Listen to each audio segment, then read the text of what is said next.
ନମସ୍କାର ଦର୍ଶକ ବନ୍ଧୁ, ଆଜି ହେଉଛି 4 ଅଗଷ୍ଟ ରବିବାର 2024 ମସିହା ଶ୍ରାବଣ ମାସ କୃଷ୍ଣପକ୍ଷ କର୍କଟ 20 ଦିନ। ଆଜିର ନିଷେଧ ଖାଦ୍ୟ ହେଉଛି ଆମିଷ ଏବଂ ପାଣି କଖାରୁ। ତେଣୁକରି ଆଜି ଆମେ ଆମିଷ ଏବଂ ପାଣି କଖାରୁକୁ ଖାଦ୍ୟ ହିସାବରେ ଗ୍ରହଣ କରିବା ନାହିଁ। ଏବେ ଆସନ୍ତୁ ଜାଣିବା ମେଷ ଠାରୁ ମୀନ ପର୍ଯ୍ୟନ୍ତ 12 ଗୋଟି ରାଶିର ରାଶିଫଳ ବିଷୟରେ। ମେଷ ରାଶିଜାତ ବ୍ୟକ୍ତିବିଶେଷମାନଙ୍କ ପାଇଁ ଆଜି ପୂର୍ବରୁ ଥିବା ଦୁଶ୍ଚିନ୍ତା ଦୂର ହେବ। ପାରିବାରିକ ଜୀବନ ସୁଖପ୍ରଦ ରହିବ। କର୍ମ ଜୀବନ ଅନୁକୂଳ ରହିବ। ଦୂରଯାତ୍ରା ଯୋଗ ରହିଛି। ଦାମ୍ପତ୍ୟ ଜୀବନ ସୁଖପ୍ରଦ ରହିବ। ଅଧିକ ଶୁଭତ୍ୱ ପ୍ରାପ୍ତି ପାଇଁ ଆପଣ ହନୁମାନଙ୍କ ନିକଟରେ ହନୁମାନ ସିନ୍ଦୁର ଅର୍ପଣ କରନ୍ତୁ ଏବଂ ସେହି ସିନ୍ଦୁରରୁ କିଛି ମଥାରେ ଲଗାଇ ଯାତ୍ରା ଆରମ୍ଭ କରନ୍ତୁ। ବୃଷ ରାଶିଜାତ ବ୍ୟକ୍ତିବିଶେଷମାନଙ୍କ ପାଇଁ ଆଜି ମାନସିକ ଦୁଶ୍ଚିନ୍ତା ଦୂର ହେବ। ବନ୍ଧୁ ଦର୍ଶନ ଯୋଗ ରହିଛି। ପୂର୍ବରୁ ଥିବା ବାଧାବିଘ୍ନ ଦୂର ହେବ। ପାରିବାରିକ ଜୀବନରେ ଥିବା ବାଧାବିଘ୍ନ ଦୂର ହେବ। କୌଣସି ଜମି, ଭୂମି କିମ୍ବା ଯାନବାହନ କିଣିବା ପାଇଁ ବିଚାର କରିପାରନ୍ତି। ଅଧିକ ଶୁଭତ୍ୱ ପ୍ରାପ୍ତି ପାଇଁ ଆପଣ ଲକ୍ଷ୍ମୀନାରାୟଣଙ୍କ ନିକଟରେ ବୁନ୍ଦି ଲଡ଼ୁ ଚଢ଼ାଇ ତାକୁ ପ୍ରସାଦ ରୂପରେ ଗ୍ରହଣ କରି ଯାତ୍ରା ଆରମ୍ଭ କରନ୍ତୁ।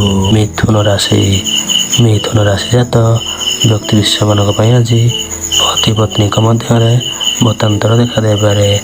ପାରିବାରିକ ଜୀବନରେ ସମସ୍ୟା ଦେଖାଦେଇପାରେ। ଆଜି ଆପଣଙ୍କର ଘାତ ଚନ୍ଦ୍ର ଥିବାରୁ ଆପଣ ଆଜି ଜଗି ରଖି ଚଳନ୍ତୁ। ଆଜି ଆପଣ ଦୂରଯାତ୍ରା କରନ୍ତୁ ନାହିଁ। ଯାନବାହନ ଚଳାଚଳ ବେଳେ ସାବଧାନତା ଅବଲମ୍ବନ କରନ୍ତୁ।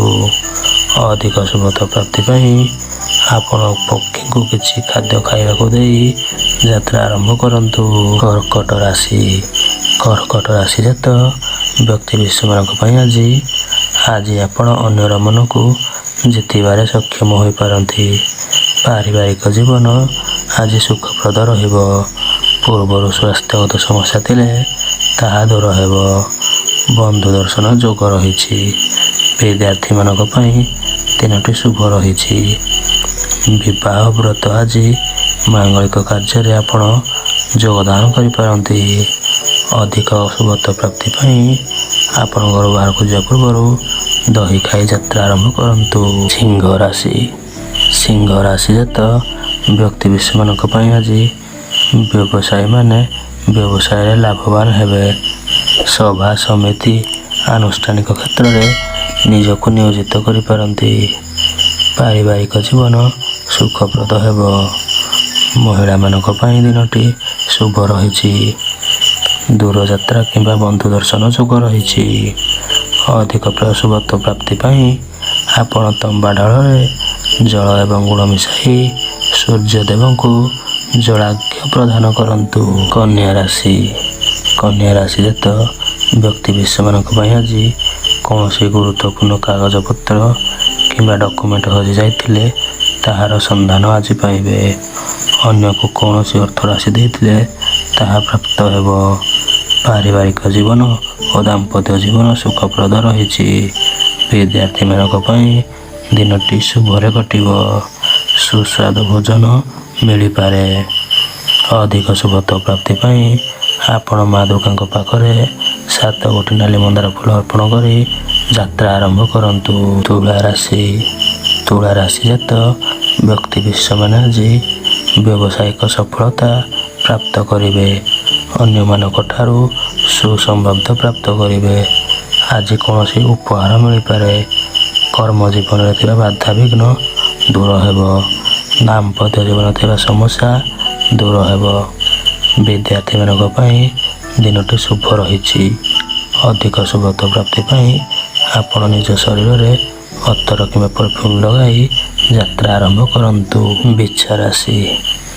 ବିଛା ରାଶିଜାତ ବ୍ୟକ୍ତିବିଶେଷମାନଙ୍କ ପାଇଁ ଆଜି ପାରିବାରିକ ଜୀବନ ସୁଖପ୍ରଦ ହେବ। ଦାମ୍ପତ୍ୟ ଜୀବନ ଶୁଭ ରହିଛି। ସ୍ୱାସ୍ଥ୍ୟଗତ ସମସ୍ୟା ଥିଲେ ତାହା ଦୂର ହେବ। ବିଦ୍ୟାର୍ଥୀମାନଙ୍କ ପାଇଁ ଦିନଟି ଭଲ ରହିଛି। କୌଣସି ଇଣ୍ଟରଭ୍ୟୁ ଥିଲେ ସଫଳତା ପ୍ରାପ୍ତ କରିବେ। ଜମି ଭୂମି ଇତ୍ୟାଦି କ୍ରୟ କରିପାରନ୍ତି। ଅଧିକ ଶୁଭତ୍ୱ ପ୍ରାପ୍ତି ପାଇଁ ଆପଣ ହନୁମାନଙ୍କ ମସ୍ତକରେ 7 ଗୋଟି ଅପରାଜିତା ଫୁଲ ଅର୍ପଣ କରି ଯାତ୍ରା ଆରମ୍ଭ କରନ୍ତୁ। ଧନୁରାଶି ଜାତ ବ୍ୟକ୍ତିବିଶେଷମାନଙ୍କ ପାଇଁ ଆଜି ରାଜନୈତିକ ବ୍ୟକ୍ତିଙ୍କ ପାଇଁ ଦିନଟି ଭଲ ରହିଛି। ପାରିବାରିକ ଜୀବନ ସୁଖପ୍ରଦ ରହିଛି। ବନ୍ଧୁ ଦର୍ଶନ ଯୋଗ ରହିଛି। ବ୍ୟବସାୟୀମାନେ ବ୍ୟବସାୟରେ ମଧ୍ୟମ ଧରଣର ଫଳ ପ୍ରାପ୍ତ କରିବେ। ଗୃହିଣୀମାନଙ୍କ ପାଇଁ ଦିନଟି ଶୁଭ ରହିଛି। ବିବାହ ବ୍ରତ କିମ୍ବା ମାଙ୍ଗଳିକ କାର୍ଯ୍ୟରେ ଆଜି ଯୋଗ ଦେଇପାରନ୍ତି। ଅଧିକ ଶୁଭତ୍ୱ ପ୍ରାପ୍ତି ପାଇଁ ଆପଣ ଘରୁ ବାହାରକୁ ଯିବା ପୂର୍ବରୁ ମହୁ ଖାଇ ଯାତ୍ରା ଆରମ୍ଭ କରନ୍ତୁ। ମକର ରାଶି ଜାତ ବ୍ୟକ୍ତିବିଶେଷମାନଙ୍କ ପାଇଁ ଆଜି ପୂର୍ବରୁ ଯେଉଁ ଆର୍ଥିକ ସମସ୍ୟା ଥିଲା ତାହା ଦୂର ହେବ। ଅର୍ଥ ପ୍ରାପ୍ତି ଘଟିପାରେ। ବାଣିଜ୍ୟ କରୁଥିବା ବ୍ୟକ୍ତିଙ୍କ ପାଇଁ ଦିନଟି ଶୁଭ ରହିଛି। ବନ୍ଧୁ ଦର୍ଶନ ଯୋଗ ରହିଛି। ପାରିବାରିକ ଜୀବନ ସୁଖପ୍ରଦ ହେବ। ସୁସ୍ୱାଦୁ ଭୋଜନ ପ୍ରାପ୍ତ କରିପାରନ୍ତି। ଅଧିକ ଶୁଭତ୍ୱ ପ୍ରାପ୍ତି ପାଇଁ ଆପଣ ହନୁମାନଙ୍କ ନିକଟରେ ବୁନ୍ଦି ଲଡ଼ୁ ଭୋଗ ଲଗାଇ ଯାତ୍ରା ଆରମ୍ଭ କରନ୍ତୁ। କୁମ୍ଭ ରାଶି ଜାତ ବ୍ୟକ୍ତିବିଶେଷମାନଙ୍କ ପାଇଁ ଆଜି ପାରିବାରିକ ସମସ୍ୟାକୁ ନେଇ ଚିନ୍ତିତ ହୋଇପାରନ୍ତି। ଥଣ୍ଡା, ପେଟଜନିତ ସମସ୍ୟା, ଥ୍ରୋଟ୍ ଇନଫେକ୍ସନ୍, ଗ୍ୟାଷ୍ଟ୍ରିକ୍ ଓ ମୁଣ୍ଡ ବିନ୍ଧା ଆଦି ସମସ୍ୟା ଦେଖାଦେଇପାରେ। ଅଧିକ ଶୁଭତ୍ୱ ପ୍ରାପ୍ତି ପାଇଁ ଆପଣ ଶିବଙ୍କ ମସ୍ତକରେ 7ଟି ଅପରାଜିତା ଫୁଲ ଅର୍ପଣ କରି ଯାତ୍ରା ଆରମ୍ଭ କରନ୍ତୁ। ମୀନ ରାଶି ଜାତ ବ୍ୟକ୍ତିବିଶେଷମାନଙ୍କ ପାଇଁ ଆଜି ପୂର୍ବରୁ କୌଣସି ବାଦ ବିବାଦ ଥିଲେ ତାହା ଦୂର ହେବ। ପଡ଼ୋଶୀଙ୍କ ସହିତ ସୁସମ୍ପର୍କ ସ୍ଥାପନ କରିବେ। ଦିନଟି ଆପଣଙ୍କର ବହୁତ ଭଲରେ କଟିବ। ପାରିବାରିକ ଜୀବନ ସୁଖପ୍ରଦ ରହିବ। ପୂର୍ବରୁ ସ୍ୱାସ୍ଥ୍ୟଗତ ସମସ୍ୟା ଥିଲେ ଦୂର ହେବ। ବନ୍ଧୁ ଦର୍ଶନ ଓ ସୁସ୍ୱାଦୁ ଭୋଜନ କରିପାରନ୍ତି। ଅଧିକ ଶୁଭତ୍ୱ ପ୍ରାପ୍ତି ପାଇଁ ଆପଣ ହଳଦିଆ ରୁମାଲଟିଏ ପକେଟରେ ରଖି ଯାତ୍ରା ଆରମ୍ଭ କରନ୍ତୁ।